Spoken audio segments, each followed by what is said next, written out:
ಓಂ ಶ್ರೀ ಗಣೇಶಾಯ ನಮಃ. ಶ್ರೀಮನ್ನಾರಾಯಣೀಯಂ.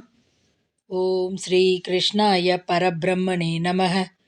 ದಶಕಂ 20, ಶ್ಲೋಕ 5. ಇಂದ್ರಃ ತ್ವದುತ್ಕರ್ಷ ಕೃತಾದಮರ್ಷಾತ್ ವವರ್ಷ ನ ಅಸ್ಮಿನ್ ಅಜನಾಭವರ್ಷೇ ಯದಾ ತದಾ ತ್ವಂ ನಿಜಯೋಗ ಶಕ್ತ್ಯಾ ಸ್ವವರ್ಷಂ ಯೇನತ್ ವ್ಯದಧಾಹ ಸುವರ್ಷಂ. Word by word meaning.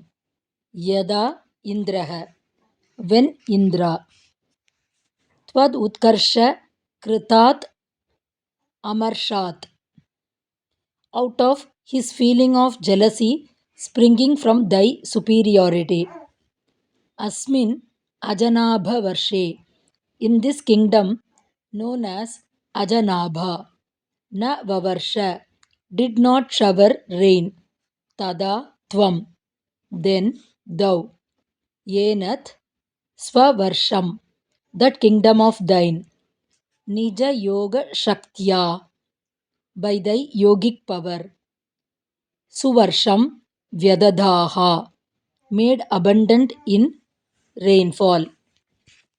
Full meaning. When Indra, becoming jealous of thy superiority, withheld rain from this Ajanabha, that is thy kingdom, thou didst use thy yogic power and shower abundant rain on thy kingdom. Note, this country was known as Ajanabha before it got the name Bharata Varsha. Om Tat Sat.